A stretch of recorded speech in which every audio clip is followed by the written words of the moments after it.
Muy buenos días, apreciados hermanos. Esta es la historia de un deudor. Lo encontramos en el libro de Mateo 18, capítulo 18, versículo 20. Un acaudalado, un acaudalado, un adinerado, un hombre rico, un hacendado, comenzó a hacer cuentas, sacar la cuenta, ¿no? Comenzó a hacer una liquidación en, en su empresa, en su compañía, y le fue traído uno que le debía una suma cuantiosa de dinero. El hacendado le forzaba a que le pagara toda la cuenta, le exigía que le pagara toda la deuda que tenía. De lo contrario sería encarcelado el deudor y toda su familia permanecerían allí el resto de sus días encarcelado. Por esto sufría pensando en el triste final. El deudor pensaba en el triste final que les aguardaba a causa de la deuda que tenía con el hacendado. Un amigo muy rico, movido a misericordia, decidió cancelar toda la deuda que él tenía. Luego lo buscó y le dio la buena noticia. Como este pobre hombre se hallaba enfermo, cubierto de llagas, todo su cuerpo, sus ojos también estaban afectados, casi no podía ver, estaba muy enfermo. Entonces se compadeció mucho y le llevó a una clínica para que fuera curado, y le dio dinero para su sustento hasta su completa recuperación. Eso hizo uno de sus amigos que tenía mucha misericordia. La desgracia de la humanidad. Así también cuando Adán pecó, nos dejó en un estado dramático de situación, en un abismo lleno de sombras, de muerte. La transgresión no solo afectó a su persona, no porque era la cabeza de la humanidad, el representante del hombre. Su pecado comprometió a toda la raza humana, porque él fue la cabeza federal. Romanos 5:12 dice eso, porque el pecado entró por un hombre, y así pasó a todos los hombres, por cuanto todos pecaron. Esta es nuestra condición, apreciados hermanos.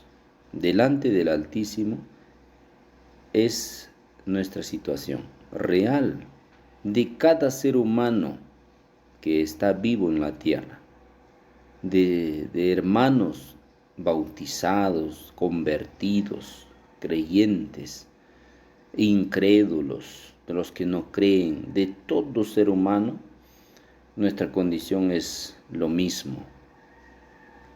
Nuestra naturaleza se transformó, se contaminó, se depravó, se degradó, se degeneró. El designio del hombre es solamente el mal, continuamente. Lo que sabemos hacer es el mal. Somos comprados o somos comparados con un leproso, somos comparados con un enfermo de pies a cabeza, totalmente lleno de heridas. ¿Se acuerdan de la historia de Job? Que no había lugar sano para él, todo estaba cubierto de llagas y se rascaba con una teja, se rascaba todo su cuerpo porque estaba lleno de llagas. Isaías dice, Desde la planta del pie hasta la cabeza hemos quedado todo. No hay cosa sana, todo está enfermo, no está curado ni vendadas con aceite. Job dice, supuran mis llagas, supuran mis llagas. En otras palabras, apreciados hermanos, estamos podridos, completamente podridos. Su pecado comprometió a toda la raza humana y esa es nuestra situación. Somos comparados con un leproso totalmente lleno de enfermedades, de llagas, de heridas, podridos por dentro y por fuera, de la cabeza a los pies, manos, corazón, pensamientos, órganos internos, externos. Además, odiamos la justicia de Dios, no amamos la justicia de Dios. Y todo lo bueno lo despreciamos. No podemos obedecer la santa ley. Romanos 8:7 dice, porque los deseos naturales del ser humano están en enemistad contra Dios, por cuanto no se sujetan a la ley de Dios, ni tampoco pueden. Por nuestra extrema pecaminosidad, por nuestra incapacidad para obedecer la ley de Dios. No podemos hacer eso. Como consecuencia de la corrupción que mora en nosotros, por naturaleza, naturalmente, nuestros designios y actos y palabras y pensamientos y miradas e intenciones, todos nuestros deseos, todo está manchado, está contaminado por el egoísmo, por el orgullo, por la codicia, por la avaricia. Nadie toma la iniciativa de buscar a Dios. Nadie busca a Dios. Todos nos hemos hecho inútiles. No hay quien busque a Dios, ni siquiera uno hay en la tierra. Cuando el joven rico se acercó a Jesús, le dijo, Maestro bueno, ¿qué bien haré para entrar en la vida eterna? Jesucristo le dijo, ¿por qué me llamas bueno? No hay ni uno bueno en la tierra. Solo Dios que está en el cielo es bueno. Entonces, no hay quien busque a Dios. Todas nuestras inclinaciones es solamente reverenciar y adorar al diablo, porque llevamos su imagen, llevamos su carácter, tenemos el carácter natural del diablo. Todas las facultades naturales se inclinan al mal, todas las facultades naturales. Las facultades sobrenaturales que se inclinan a Dios no está en la tierra, no es de este mundo. Son facultades sobrenaturales, porque el egoísmo ha sustituido al amor y la incredulidad ha sustituido a la fe. Ya naturalmente no tenemos fe ni amor. Eso fue sustituido por la incredulidad y el egoísmo. Adán al principio sí lo tenía, todos sus dones sobrenaturales eran naturales para él, pero después del pecado, él solamente tenía esos dones ahora que son naturales para nosotros. Nos encontramos separados de Dios por causa del pecado. Romanos 3:23 dice, por cuanto todos pecaron y están destituidos de la gloria de Dios, separados. El pecado ha hecho un muro de separación entre Dios y nosotros para no poder oírnos, para no poder ver el rostro de Dios. Mas Jesucristo dijo, felices los de limpio corazón, pues ellos verán a Dios. Como transgresores tenemos también, como aquel hombre, una deuda impagable, porque nos tornamos en esclavos de Satanás. Porque Cristo mismo dijo, vosotros sois de vuestro padre el diablo, y los deseos de vuestro padre queréis hacer. Él ha sido homicida desde el principio y no ha permanecido en la verdad, Cuando habla mentira, de lo suyo habla, porque es mentiroso y padre de mentira. Gloria de los hombres yo no recibo, dice Cristo, en el capítulo 5, versículo 42 de San Juan. Gloria de los hombres yo no recibo. Mas yo les conozco que ustedes no tienen amor de Dios en sus corazones.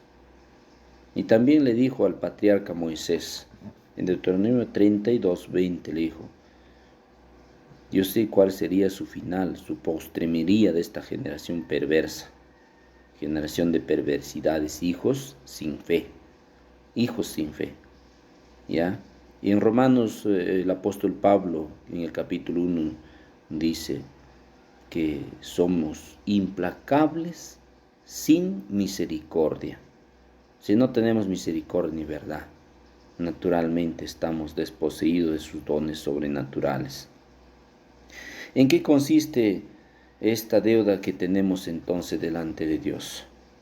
La base del gobierno de Dios es la perfecta justicia. El trono de Dios está sentado en justicia y en misericordia. Así dice Salmos 89, 14. Justicia y juicio son el cimiento de tu trono, misericordia y verdad van delante de tu rostro. Así dice en la palabra de Dios. Entonces, este es el principio o el fundamento de la felicidad y armonía en todo el universo. Pero si estamos desposeídos de todo eso, entonces quiere decir que la justicia es estar en perfecta armonía con la ley de Dios, en palabras, en actos, en pensamientos, en naturaleza o en todo nuestro estado de ser. Es decir, no tener inclinaciones al mal. Dice la palabra, el amor debe ser el móvil que gobierna todo nuestro ser. Dice en Romanos 13:10, dice, el amor no hace mal al prójimo. Así que el cumplimiento de la ley es el amor. Esto no lo tenemos, porque somos transgresores inicuos, corruptos, entonces estamos condenados por la justicia de Dios. Así es. Dice, yo no tendré por inocente al malvado. Romanos 6:23 dice, la paga del pecado es la muerte. Y Apocalipsis 21 dice que los cobardes, incrédulos, los hechiceros, adúlteros, los mentirosos, todos los borrachos, los avarientos, egoístas, orgullosos y soberbios tendrán su parte, los idólatras tendrán su parte en el lago que arde con fuego y azufre. Pero también tenemos que saber que Dios es justo y misericordioso. Dios es justo y misericordioso a la vez. La condición para nuestra aceptación, la condición para ser justificados, aceptados ante Dios, no ha cambiado, no ha variado, porque Dios no cambia. Yo soy un Dios que no cambio, por eso, hijos míos, no habéis sido exterminados, dice. No cambio. Entonces el mismo, desde el principio, la condición para obtener nuestra justificación ante Dios no ha variado. Es la misma antes y después de la caída de Adán. Es la misma. La perfecta justicia o perfecta obediencia a la ley de Dios. Es la condición para que Adán hubiera permanecido justificado, era que él tenía que obedecer perfectamente la ley, tenía que cumplir con los mandatos de la santa palabra de Dios. Entonces, porque la ley de Dios es perfecta, porque la ley de Dios es eterna, su ley es inmutable, o sea, no cambia, esa ley sigue siendo lo mismo eternamente. Entonces, justicia y juicio son el cimiento y trono, misericordia y verdad van delante de tu rostro, dice. Entonces, ese es el principio. La palabra dice que la La tierra está llena de la misericordia de Dios. Dios aplica su misericordia cuando su muy amado Hijo reveló la promesa del pacto de la redención en el Edén, consolando al hombre caído, porque Él dijo desde el principio: enemistad pondré entre ti y la mujer, entre su simiente de ella y entre la simiente tuya. Tú le herirás en el calcañar, mas él te aplastará la cabeza. Entonces, desde ahí está la misericordia de Dios, desde el principio, desde los orígenes. La palabra de Dios dice así: esta promesa se ejecutó en la cruz del Calvario, hace casi ya cerca de 2000 años. Ya está a punto de cumplirse esos 2000 años. En cualquier momento se cumple. Cristo pagó la deuda del pecador al morir en su lugar. Cuando se cumpla esos 2000 años, se habrá completado los 6000 años de historia de la raza humana. Entonces ocurrirá la resurrección. Entonces ocurrirá el gran jubileo, en la cual volveremos a nuestra posesión. Será expulsado el enemigo completamente y recuperaremos la tierra prometida. Pues Cristo pagó la deuda para eso. Pagó nuestra deuda como sustituto, como garante, al morir en nuestro lugar. Y a cambio del pecador, recibiendo la condenación de la justicia de Dios, la paga del pecado es la muerte, pues ya Cristo pagó esa deuda que teníamos, esa deuda que la ley exige. Recibió la ira de Dios, más bien recibió nuestra ira de nosotros también, ¿no? Porque nosotros fuimos culpables de su muerte. Él solo cargó la culpabilidad del mundo entero. Él cargó toda nuestra deuda, ¿ya? Cargó todo nuestros pecados. Isaías 53 dice que por cárcel y por juicio fue contado, ¿ya? Como cordero fue llevado al matadero, como oveja delante de sus trasquiladores se enmudeció y no abrió su boca. Dice, molido fue por nuestros pecados, angustiado y afligido, no abrió su boca. El profeta Isaías pregunta, ¿y quién es el que viene con vestidos rojos? ¿Por qué es rojo su vestido y tus ropas como el que ha pisado el lagar? Nosotros creemos que su vestido de Cristo es blanco, ¿no? Por supuesto que es blanco por su justicia inmaculada, pero la Escritura dice que también los vestidos de Cristo no solo son blancos por su justicia perfecta, sino que son rojos sus vestidos por su sacrificio, por su muerte, porque Él solo ha pagado, solo ha pisado el lagar de la muerte eterna, por eso son rojos, porque no hubo nadie quien le ayude. Cristo contesta, yo solo he pisado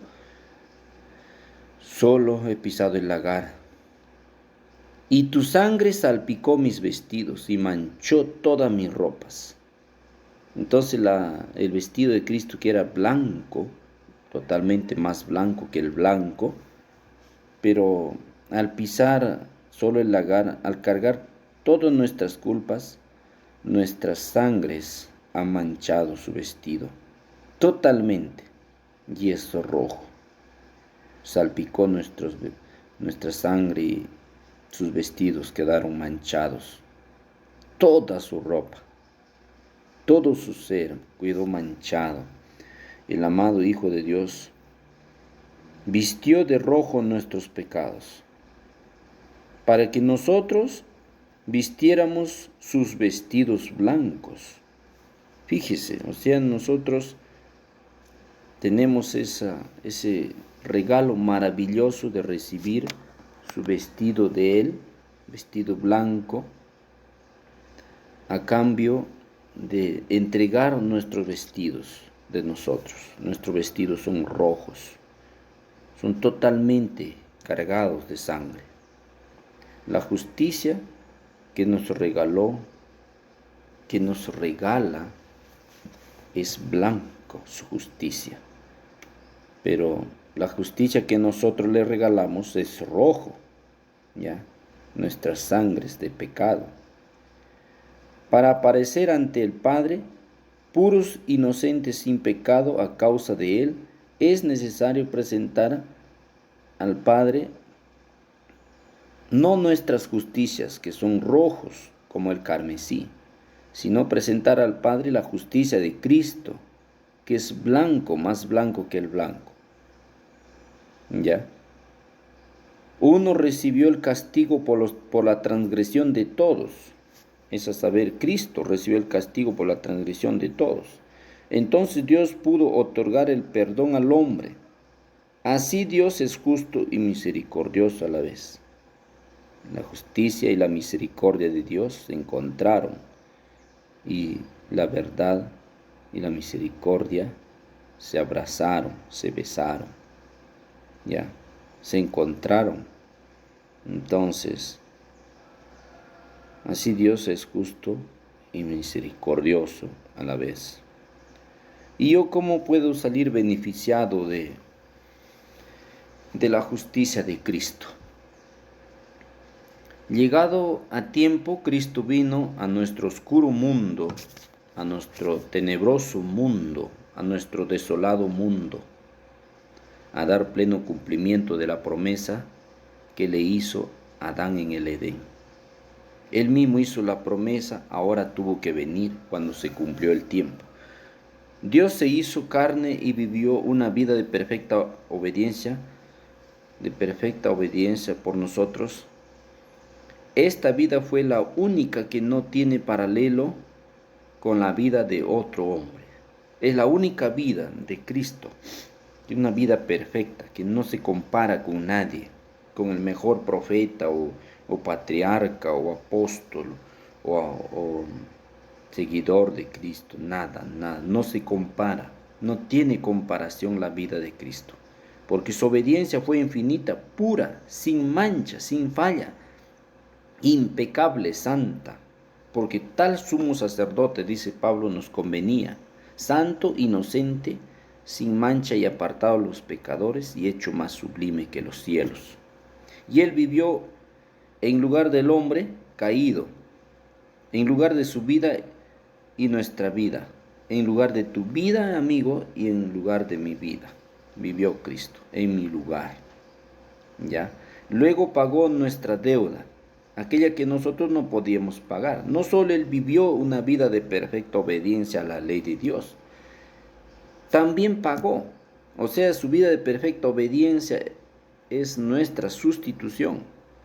Él vivió una vida de obediencia a la ley para ser nuestro sustituto, ¿ya? Y él no solo vivió, sino que pagó nuestra deuda. Nosotros no teníamos cómo hacerlo. La transgresión nos dejó así. Cristo murió en la cruz del Calvario y lo hizo en medio de dos malhechores, como signo de la mayor burla, ignominia del mundo, como testigos de nuestra ira. Cargamos sobre él toda nuestra culpabilidad. Toda nuestra ira fue sobre él. Entonces, él murió ahí cumpliendo todas las exigencias y demandas y requisitos de la ley de Dios. Murió ahí. No hay nada que la ley más exija. A él ya no, pero a nosotros sí. Entonces ya la ley ya no le exige a él porque todo cumplió, todo cumplió. Aunque la copa de la salvación fue amarga para él, lo bebió hasta el último sorbo de la copa. No dejó nada sin cumplir, todo lo cumplió. Así él ha provisto, él proveyó y sigue proveyendo la salvación completa para el hombre.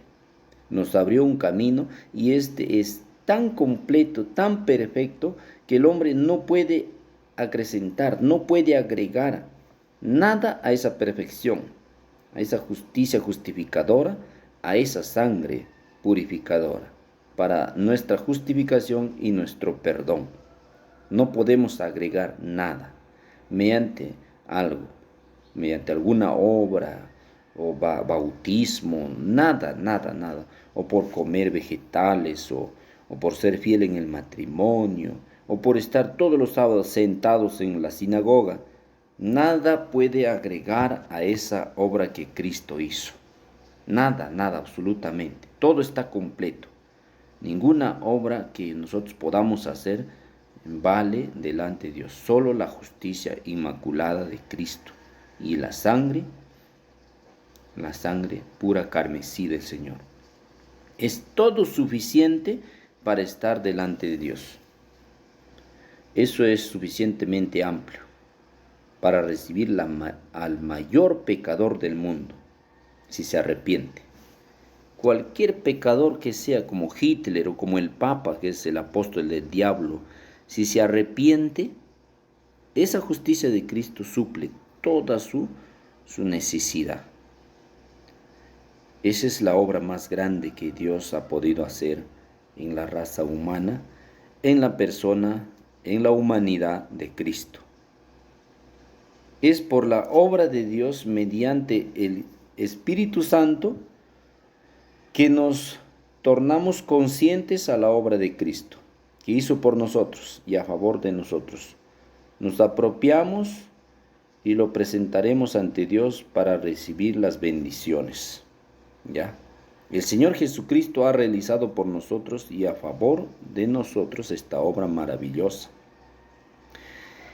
El camino que Él nos abrió es el mismo que por la fe podemos recorrer y entrar velo adentro al lugar santísimo, el santuario celestial, a la casa de Dios, al templo, a la casa de Dios, en el santuario, arriba, en el tercer cielo, en el santuario celestial. Allí somos aceptados en el libro de la vida, somos justificados por Dios.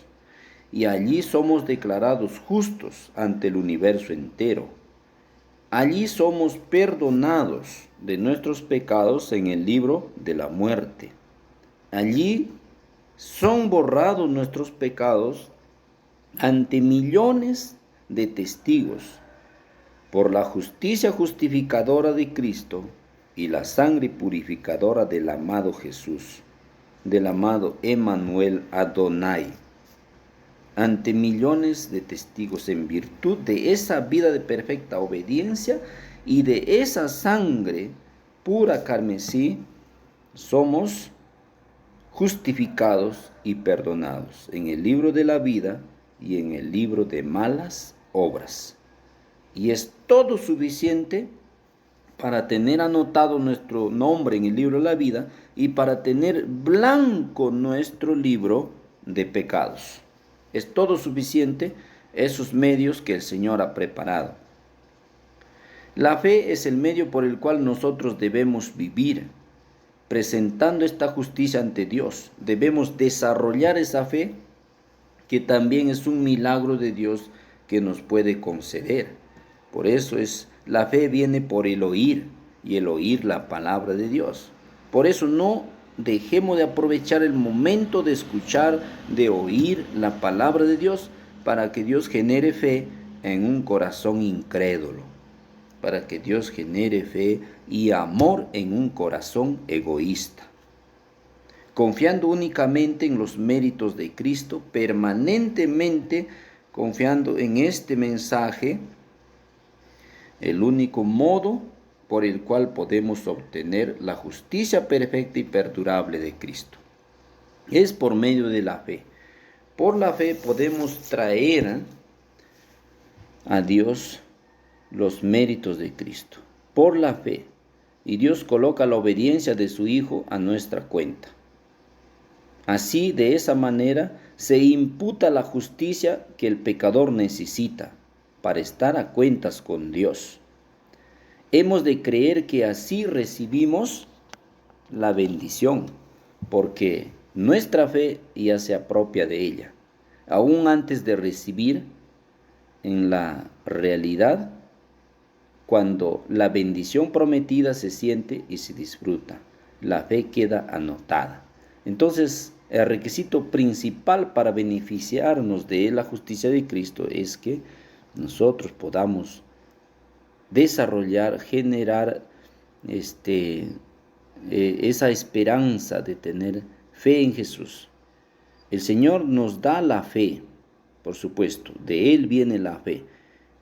Quiero decir, nosotros debemos ejercitar, cultivar, mejor dicho, ¿no? Cultivar esa fe, que de Él viene, no de nosotros. Nosotros no la podemos generar, porque es un don sobrenatural, pero sí la podemos cultivar, mantener con el estudio, la oración, la confesión de pecados, continuamente buscándole al Señor, podemos mantener esa fe que el Señor nos regala. El amor, por ejemplo. Nosotros no podemos generar amor ni fe, porque son dones sobrenaturales que de Dios viene. La misericordia también, ¿ya? Cuando nos presentamos ante Dios arrepentidos y decimos: Señor, me veo a mí mismo indigno, lleno de todos los pecados, y que no he guardado tu santa ley. No he presentado lo que tu santidad requiere. Ten misericordia de mí, pecador. Pero acepto lo que tu palabra dice. Por la fe debemos aceptar. Tu santo evangelio dice que tú has hecho por mí en Jesucristo. Tú has hecho una justicia eterna. Tú has hecho un sacrificio inmaculado por mí.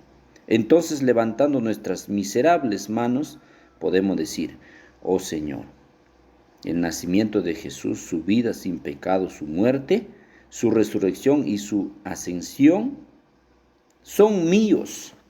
Ese Jesús es mío. Ese Señor que vino del cielo es mío. Entonces, por medio de la fe, somos capaces de presentar su vida inmaculada ante Dios y su sacrificio, magno sacrificio de nuestro garante, como si fuera nuestra. Esa justicia de Dios es que llega a ser mía. Es por medio de la fe. No hay otro camino. No hay otro. Esa justicia de Dios está en Jesús. No es una casualidad, no es una cualidad propia de mi corazón. Esa justicia está escondida en Dios. Allá, a su lado, está el Señor Jesucristo. Aunque Jesús proveyó la justicia que Dios requiere, nosotros continuamos todavía continuamos obligados a presentarla ante Dios para poder personalmente ser justificados. Si nosotros no presentamos esa justicia que está allá, no vamos a ser beneficiados de la bendición de Dios. ¿Ya? La obediencia de Cristo a la ley no le sirve a nadie, no te sirve a ti ni a mí, a menos que de alguna manera llegue a ser suya. Debemos presentarla ante Dios. Entonces debemos apropiarnos de la justicia de Cristo y presentarla ante Dios en el santuario celestial, porque si no, no nos beneficia.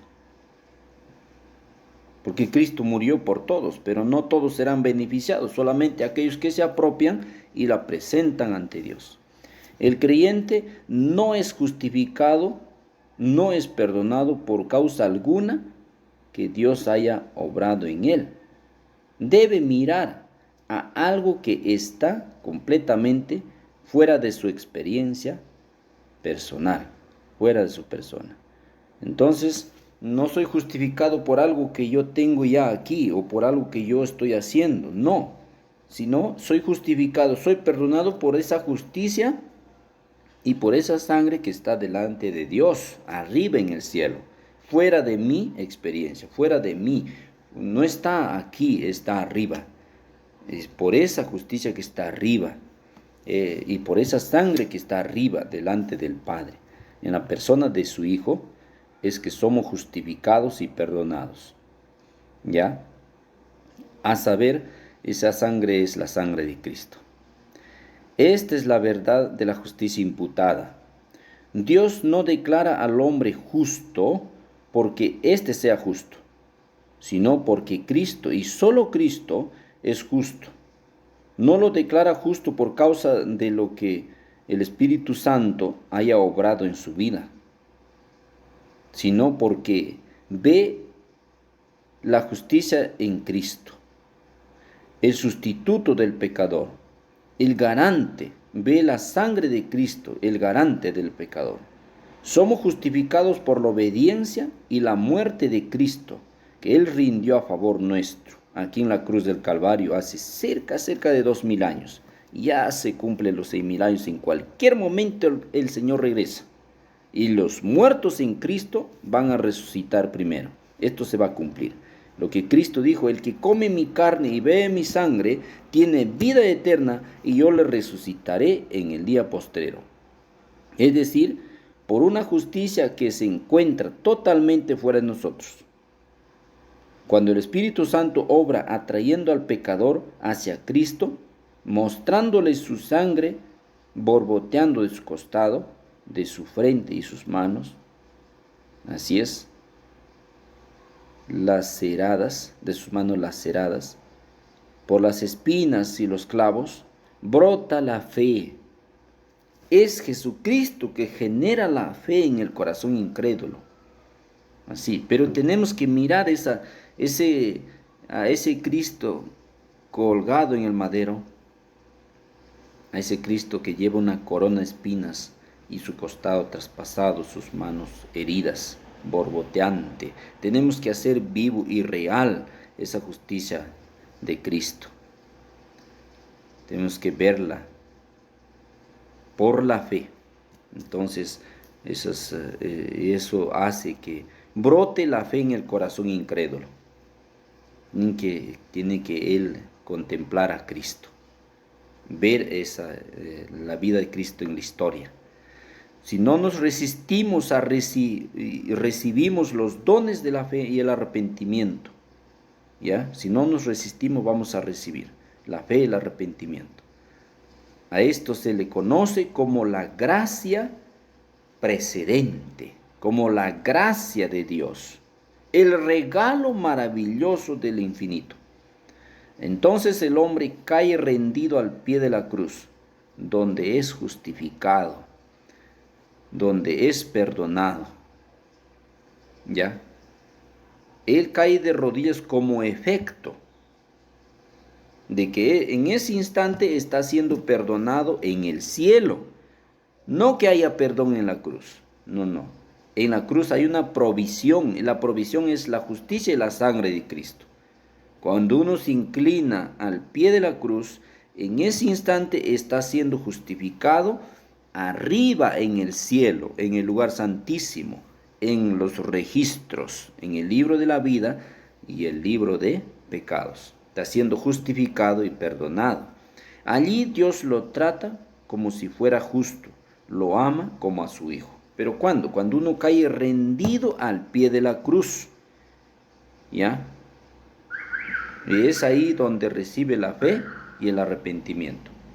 El hombre se rinde ante la cruz, pero en ese instante no es que en la cruz esté perdonando Dios, o en la cruz cuando ha muerto Cristo haya perdonado Dios ahí, sino que proveyó Dios una justicia perdurable allí, para que en este momento, cuando tú te inclinas al pie de la cruz, Dios arriba en el lugar santísimo pueda imputarte la justicia de Cristo y pueda impartirte desde allí el Espíritu Santo, para que el Espíritu Santo pueda generar fe y arrepentimiento por la justicia y la sangre de Cristo. La única base sobre la cual Dios puede restituir cualquier bendición a la familia humana es el hecho de que Cristo ha hecho esa nuestra justicia. ¿Ya? Lo merece porque en lo que Dios concierne, Cristo es la raza humana. Él es el sustituto a todo lo largo de nuestra experiencia, nuestra vida, Dios trata con nosotros entonces en la persona de Cristo. Así es. O sea, solamente en Cristo está nuestra justicia y en Cristo está nuestro sacrificio. Él es nuestro sustituto y garante. Podemos decir también, Él es mi justificación y Él es mi perdón delante de Dios y delante de la ley al cual he transgredido. Entonces podemos ya terminar diciendo que una vida de obediencia a la ley es lo que Dios pide. Ha sido una realidad por el vivir y el morir de Jesucristo. Ha sido cumplido todo eso. Esa es la vida que puedo presentar por la fe, o sea, la vida de Cristo. Esto no es la justicia que está en mí, sino más bien es presentar la justicia que está en Jesucristo. Entonces yo no puedo presentar mi propia justicia, porque mi justicia son trapos de inmundicia, no la puedo presentar, no sirve para nada. Entonces yo solamente puedo presentar a Dios la justicia de Jesucristo, el Hijo del Dios, el Hijo del bendito. Así Dios nos acepta sobre la base de una perfecta justicia, sobre la base de esa roca eterna. Y así nos salva, justamente, de la justicia de Cristo, la cual significa que nuestra salvación está fundada en la justicia de Dios. Hay dos aspectos principales de la redención: la obra de Dios por nosotros en Jesucristo y la obra de Dios en nosotros por el Espíritu Santo, ya como efecto, como resultado de la justicia de Jesucristo es la obra del Espíritu Santo en nosotros. Es la experiencia, primero la experiencia de Cristo y la experiencia del cristiano. No son iguales, hermano, no son iguales, hermana. La experiencia de Cristo es otra y la experiencia del cristiano es distinta. Nos justifica en base a la experiencia de Cristo, no en base a la experiencia del cristiano.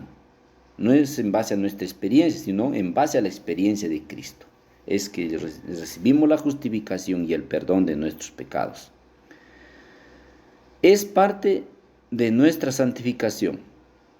Dios nos justifica en base a la justicia de Cristo, pero también nos imparte el Espíritu Santo para tener una experiencia cristiana. ¿Ya? Es parte de nuestra santificación, relación que existe entre la justificación y la santificación. Hay una relación ahí. El justificado tiene que ser santificado. Y para eso Dios le da, primero la justicia de Cristo, le imputa la justicia y el sacrificio de Cristo para el perdón y la justificación, y le da su Espíritu Santo para que tenga una experiencia religiosa, una experiencia cristiana. Un gran mal es confundir la justificación con la santificación, hacer sinónimos. No son sinónimos. Es la obra del cuerno pequeño hacer creer que nuestra experiencia religiosa y ser buenitos, hacer buenas obras de caridad para que seamos justificados. Y esa es una obra del maligno. Es al contrario, nosotros hacemos obras de caridad, hacemos obras buenas como el bautismo y ir a la iglesia y ser vegetarianos como resultado, como efecto de la justificación, del perdón, como agradecimiento se puede decir. Otro mal es separar la justificación de la santificación, considerar la santificación como accesoria, opcional para el creyente. Otros, como ya son justificados, creen que ya no deben hacer nada, quedarse con las manos cruzadas, gracias a Dios que ya lo hizo todo. Tampoco es así, sino como resultado de la justificación debemos vivir una experiencia cristiana distinta a lo de todo aquel que no ha vivido antes. Debemos ser fieles, obedientes a los mandamientos de Dios como resultado de la justicia imputada de Cristo y como resultado de su sangre derramada en favor de nosotros en los registros en el cielo.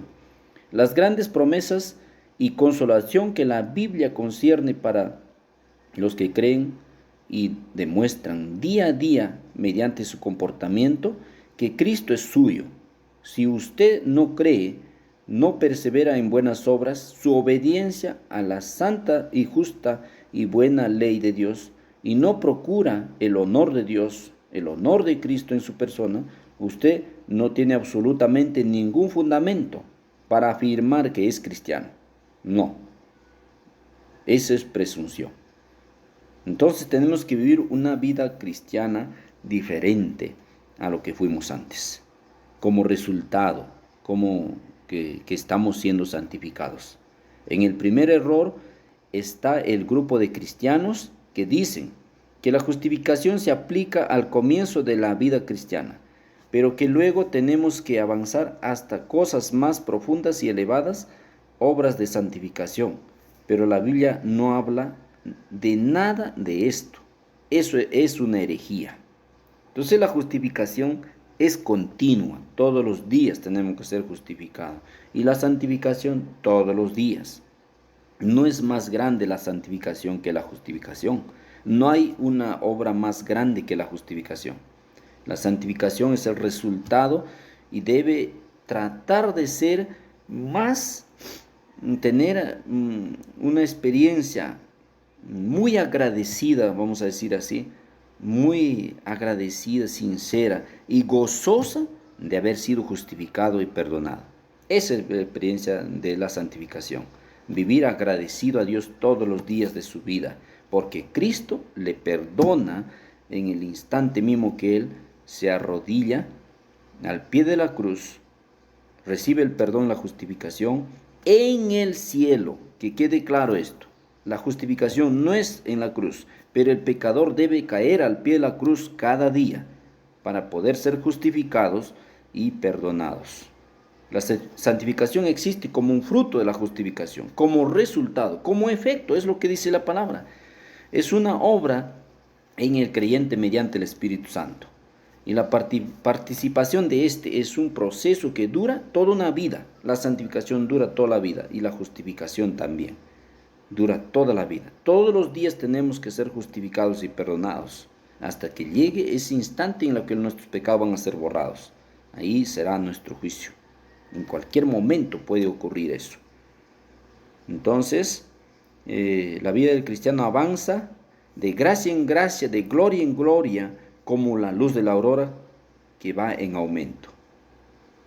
Siempre que permanecemos por fe, dependiendo únicamente de los méritos de Cristo para nuestra aceptación, para nuestra justificación y perdón ante Dios y ante la ley que hemos desobedecido. El creyente que viva por la fe, sus obras florecerán como eterna primavera. Por la fe viviremos, porque la palabra de Dios dice, el justo por la fe vivirá. Por la fe vivirá entrando velo adentro en el santuario celestial, congregando ante Cristo y los ángeles, ante Dios y la ley todos los días. Así es. Así es que arrepentidos y convertidos para que vuestros pecados sean borrados y venga la presencia de Dios, tiempos de refrigerio. Y ya llega el sellamiento, ya llega el decreto dominical, nuestra prueba final. Dios bendiga a cada uno de ustedes. En el nombre de Jesús de Nazaret. Amén.